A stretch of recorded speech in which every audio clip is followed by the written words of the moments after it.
What's up, guys? Welcome to another episode of the CotAcasT. My name is Brian Bermudez, and I'm the host of the Craft of the Air podcast. The podcast not just for aviation enthusiasts or professionals, but also those with a general interest in aviation.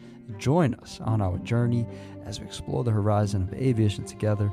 I'm so glad that you guys are tuned in to another episode of the CotAcasT, and it's gonna be a delightful episode.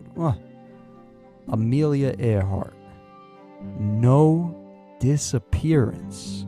I'll open it up with the Scooby like that. Now, jokes aside, as Women's History Month it's coming to a close, the CotAcasT, we turn our attention to one of the most iconic figures in aviation history, Amelia Earhart. Now, while her accomplishments as a pioneering aviator were widely celebrated, her disappearance, an attempt to fly around the world in 1937, that remains one of the greatest mysteries in the 20th century. Now, in this episode of the CotAcasT, we explore the incredible life and the legacy of Amelia Earhart, but we'll also examine the theories, the facts, and the conspiracies surrounding her disappearance. Like the way I'm setting the mood here? First things first, today's episode of the CotAcasT is brought to you by Craft of the Air. Stop memorizing outdated content and rereading textbooks without really understanding your aviation content. If you're seriously looking to obtain your FAA airframe and power plant licenses, Craft of the Air offers personalized learning sessions remotely from the convenience of your house. Are you tired of searching endlessly for unreliable data? Are you in the field of aviation and need help accomplishing your next big project? Consulting by Craft of the Air is a second you when you need it. Anything aviation. Visit www.craftoftheair.com. Again, that's www.craftoftheair.com today and speak with a federally licensed professional. Craft of the Air. Our craft is of the air. I was kind of losing my voice there for a second. So now, Amelia Earhart, she's now backdrop on her. What an incredible life. She's born in Axon, Kansas. This is on July 24th, 1897. And she was the daughter of Samuel and Amelia Earhart. She actually had a younger sister by the name of Muriel. A lot of people don't know that. And, her childhood was marked by it was difficult. There were a lot of frequent moves. Her father, he had a job as a lawyer and a railroad claims agent. And so it required that the family, that they move a lot from town to town. Despite all of that, Amelia was an amazing student. And very early on, she always had this fascination and love for aviation. At the age of just 10, she had saw her first airplane, and this was at a career fair. And she was immediately fascinated by that idea of flying. And it took off from there, but her childhood and her upcoming wasn't necessarily easy. Death of her grandparents, unfortunate, and her family was struggling financially. At the time, her father struggled with alcoholism at the time, and the Earharts, they moved often, and they continued to. But despite all of this, Amelia Earhart, she graduated in Chicago in 1916, and interestingly enough, now her mother received an inheritance, and this allowed or enabled Amelia Earhart to attend a very prestigious finishing school, and this was in Rideau, Pennsylvania. Now, Amelia, she completes this, very prestigious school in PA, and upon completion, she actually, get this, she worked as a nurse's aide. Yeah, a nurse's aide. And this was in a military hospital in Toronto, Canada. During World War I. During this time, she became interested in, just way more interested in the flying aspect of aviation. And this really came after watching wounded soldiers being transported by aircraft, by airplanes. And after the war had ended, Earhart, she entered pre-med, and she entered pre-med at Columbia University in New York City. Yeah. She left in 1920.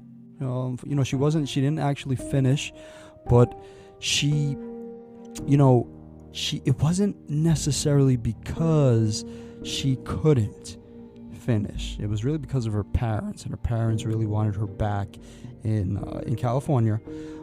She did go back to California, and it may have been a blessing in disguise. She actually ended up going on her first airplane ride in 1920 out there.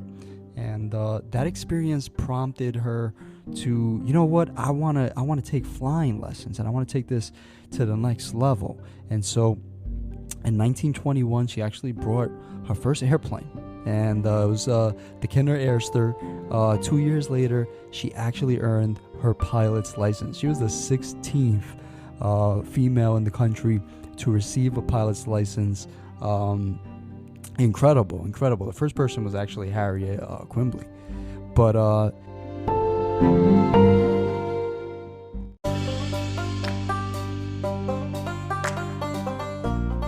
now, mid-1920s, fast forwarding into the mid-1920s, Amelia, she moved to Massachusetts. And when she moved to Massachusetts, she became a social worker. And she worked in a home. It was essentially a settlement for immigrants. This was in Boston, Massachusetts. And all the while she was doing this, she always continued her pursuit and her interest in aviation. And during this time, there were, promoters sought to have women flying across the Atlantic Ocean. Now, it came in 1928. Earhart, she was selected for flight. Some speculated the decision was, partly based on her resemblance to Charles Lindbergh. Now, I don't necessarily agree with that whatsoever. Charles Lindbergh was actually the first man to fly nonstop solo across the Atlantic previous year. But now we go to June 17th, 1928, and Earhart, she departs Newfoundland, Canada, and she was a passenger aboard a seaplane. And that seaplane, it was piloted by Wilmer Soltz and Lewis Gordon. They left Newfoundland, Canada, and they landed in a place called Bury Port. That was in Wales on June 18th. At this point, Amelia Earhart had just become an instant international celebrity. Now, she had a determination, right? And to justify, she was a passenger on board that flight, and to justify the renown that her 1928 crossing had brought her, she crossed the Atlantic Ocean alone. And this was on May 20th, 1932, and her flight, it was in the Lockheed Vega.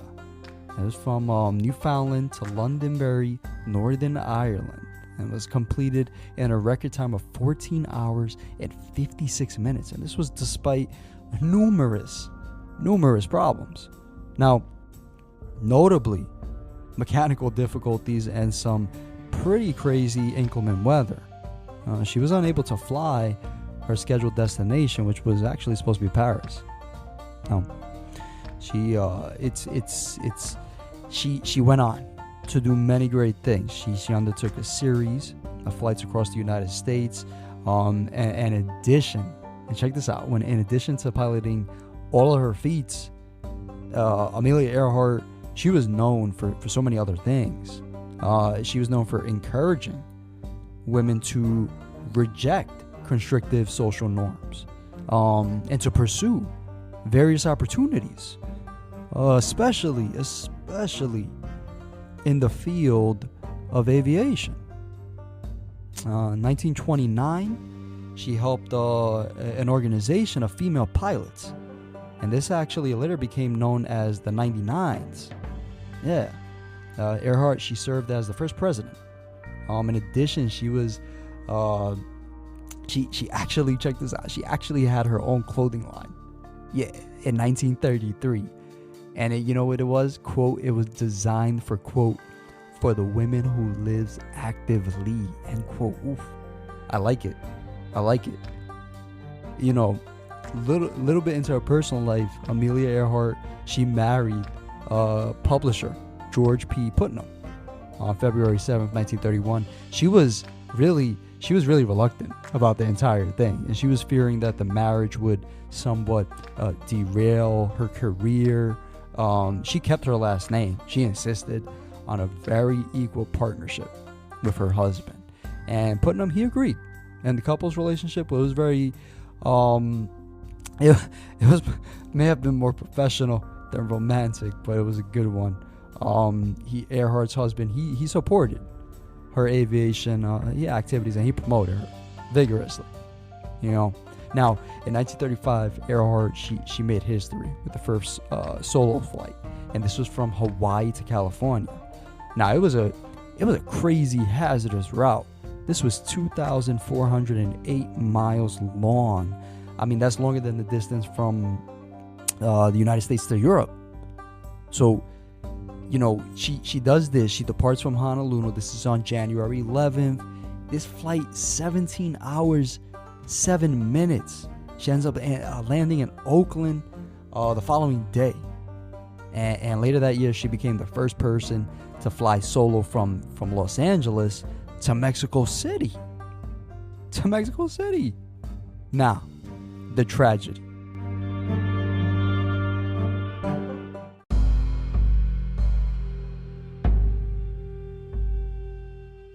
Now, in 1937, I'm gonna paint this picture. Listen very carefully. In 1937, Earhart, she sets out to fly around the world, and she's with Fred Noonan. That's her navigator. And they're in the twin engine Electra Lockheed. Alright. So you like the way I'm setting the mood right now? So now on June 1st, the duo, they began the journey was actually, get this, 29,000 miles. This journey. They were departing from Miami, and they were heading east, right? So over the following, few weeks, they made, various, refueling stops. Now, this was before they were intended to reach Lae, New Guinea on June 29th. Now, at this point, they were stopping, they were going. They traveled at some point 22,000 miles, Earhart and Noonan. Now, they depart July 2nd. They're going, the intended target, they're going for a spot called Howland Island. Howland Island, where is this? Approximately 2,600 miles away from where they're at. So, the flight was expected to be, difficult to say the least. They were essentially locating a tiny, tiny strip in the middle of the ocean. Now, to help navigate, there were two brightly lit U.S. ships, and they were stationed to, mark the route. Now, Earhart, she was in intermittent contact. Every so often she would go into radio to contact with a U.S. Coast Guard cutter near Holland itself. Now, this is where things start going terribly wrong. Late into the journey, Earhart, she radioed that her plane was running out of fuel. About an hour later, she announced, quote, "We're running north and south," end quote. That was the last transmission that this U.S. Coast Guard cutter received from her. Now, the plane, it's believed to have gone down some about 100 miles from the island. And an extensive search, it was undertaken to find Earhart and Noonan. However, on July 19th, 1937, the operation was called off, and the pair were declared lost at sea. Now, the official story. The official explanation for Amelia Earhart's disappearance is that the plane ran out of fuel and crashed into the Pacific Ocean. All right.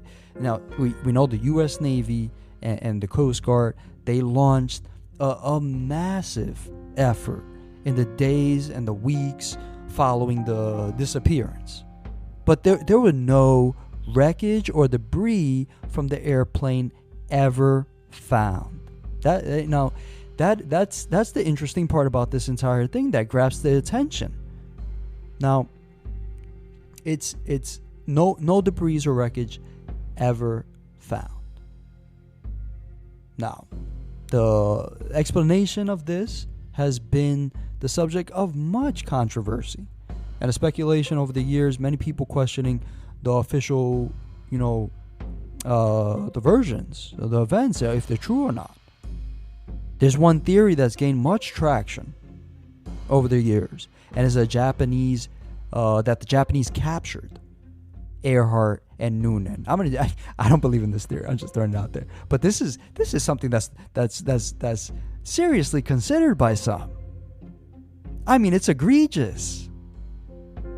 According to the theory, they crashed the plane in the Marshall Islands, and which, they were under Japanese control, and they were taken prisoner by the Japanese military.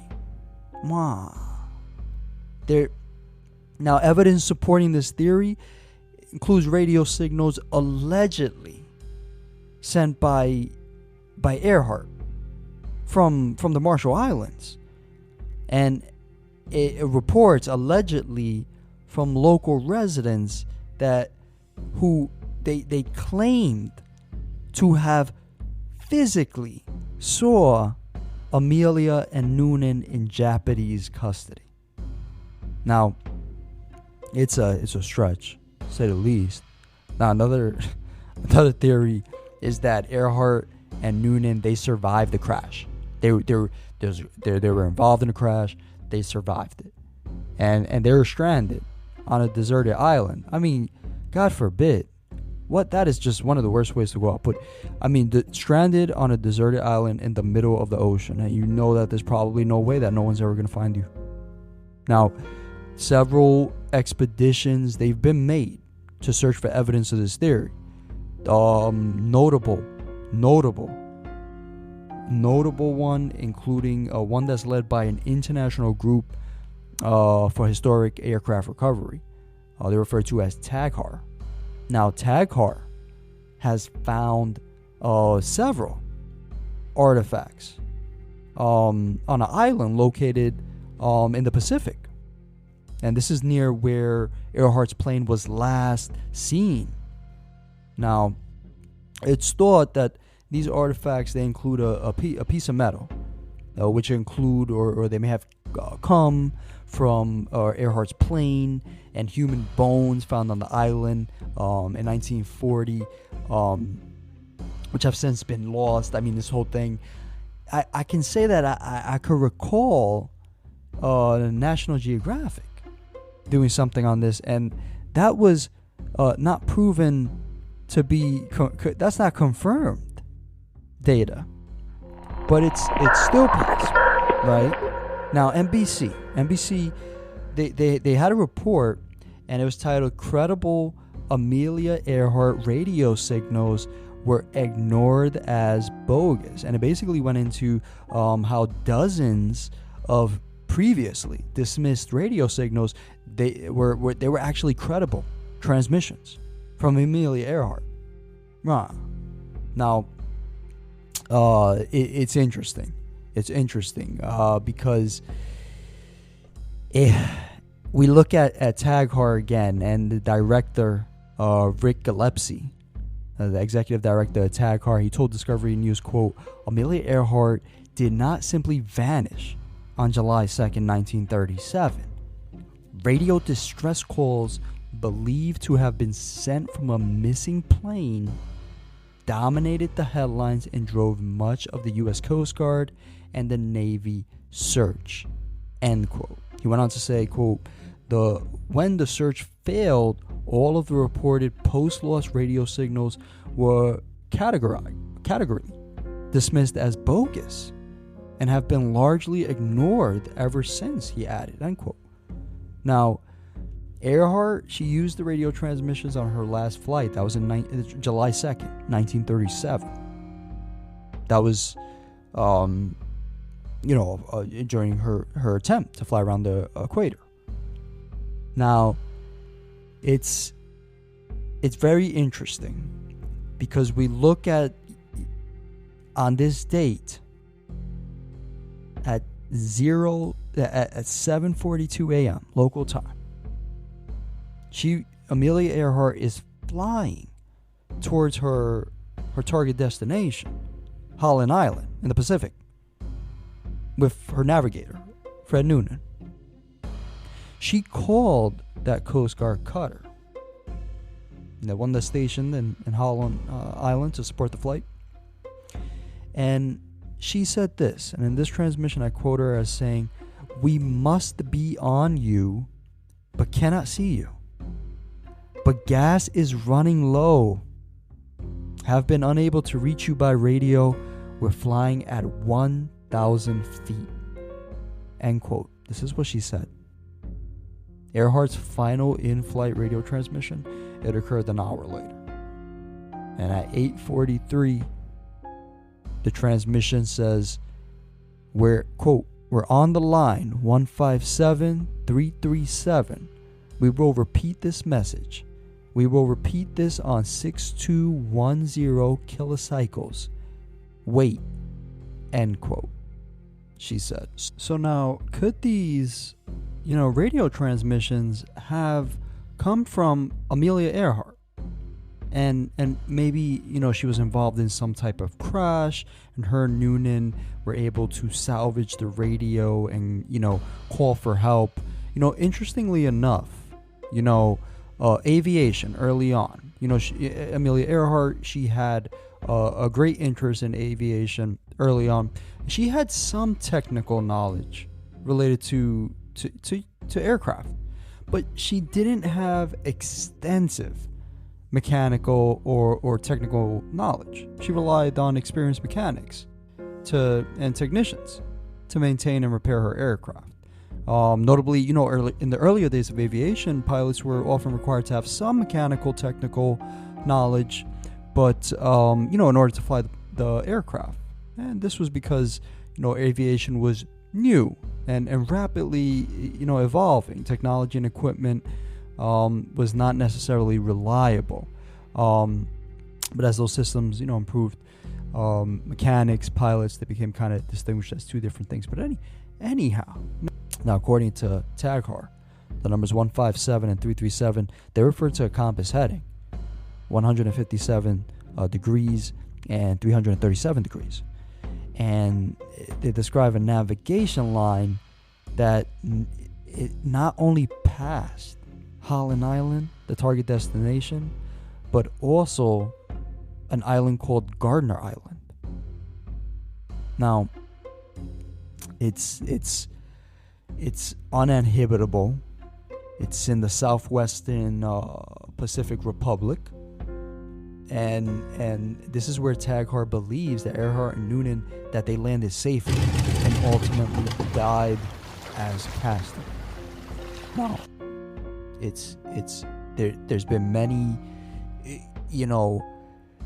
we got to think about it. Several analyzed post-loss signal reports, determining, do we have hoaxes or not? Do these radio transmissions, were these the actual last words of Amelia Earhart, or the real last transmissions from Amelia Earhart's flight?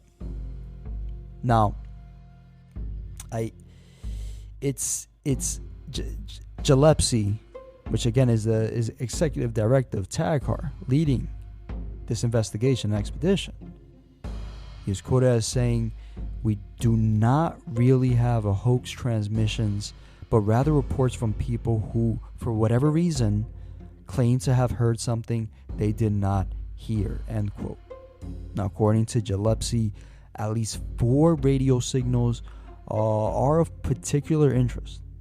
They were simultaneously heard by more than one station at one single time. Now, the first signal, it was made when the pilot had been officially missing for just 5 hours. And it was received by a cutter, the U.S. Coast Guard cutter, and 2 other ships. Now, that U.S. Coast Guard cutter, it logged, we hear you, or we hear her, on 3105 now. Very weak and unreadable phone, end quote. And this was an asked Earhart to send Morse code dashes. Now, it's interesting. Some of the other boats that heard this transmission, they did not hear a very weak or unreasonable voice. They say to have only heard the U.S. Coast Guard cutter's request and heard the dashes in response. So that's a possible key. Now, in other cases, credible sources in widely separated locations, people that do not have contact with each other, right? In U.S., Canada, Central Pacific, they reported hearing a woman requesting for help, and she spoke English, and in some cases said she was identified as Amelia Earhart. There's another case. On July 5th, the U.S. Navy radio in Honolulu heard a garbled Morse code 281 North Howland. Call KHAQQ. Beyond North won't hold with us much longer. Above water, shut off. At the same time, an amateur radio operator in Melbourne, Australia, he reported having heard a same strange code.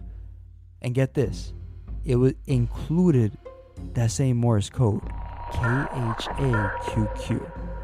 That was Amelia Earhart's call sign. Now, it's interesting. According to Gillespie, the reanalysis of credible post-law signals, they support the hypothesis that they were sent by Earhart's Lockheed Electra, from the point on the reef near this island. And this is about a quarter of a mile away from a shipwreck of a British freighter, the SS Norwich City. Gillespie said, in a quote, "The results of this study show a body of evidence which might have been forgotten, the key to the mystery. It's the elephant in the room that has gone unacknowledged for nearly 75 years, end quote. So, now, despite, in this conclusion, despite these theories, no conclusive evidence supports any of them. Amelia Earhart's disappearance, it continues to fascinate people worldwide. Fascinates me. I hope it's fascinated you. And many researchers and amateur investigators, they'll continue searching for clues, evidence that may help to solve the case. Now, while some theories, evidence, they've been presented over the years, none have conclusively proven what happened to Earhart and Noonan on that fateful flight in 1937. Until new evidence comes to light, the fate of Amelia Earhart is going to remain one of the greatest or great unsolved mysteries of aviation history. Now, Amelia Earhart's life, full of adventure, achievement, and also tragedy, Her legacy as a pioneering aviator and an advocate for women's rights, it continues to inspire people today. Her story, it remains one of the most fascinating and enduring mysteries of the 20th century. And the CotAcasT honors Amelia Earhart, and we honor all women in aviation, all women in Women's History Month. Now, that about wraps it up for this episode of the CotAcasT. Now, check it out, guys. If you want to be on an episode of the CotAcasT, all you got to do, you have aviation topics you like to discuss, check out the Craft of the Air website at www.craftoftheair.com. Again, that's www.craftoftheair.com, and visit the contact tab. Now, subject, put CotAcasT inquiry, and you could be on the next CotAcasT. Now, again, anything aviation, you can visit Craft of the Air. Again, guys, thanks again for listening to today's podcast, and be sure to follow the Craft of the Air Instagram. We got the Twitter, we got the YouTube channel now. You could get the latest CotAcasT episode updates, and definitely leave us a review, a thumbs up, 5 stars, what have you. For the CotAcasT. CotAcasT is now streaming on Apple Podcasts, Google Podcasts, Prime, Stitcher, and Pandora, and of course Spotify. Definitely. Thanks for listening, guys. Stay safe, and we'll be seeing you soon.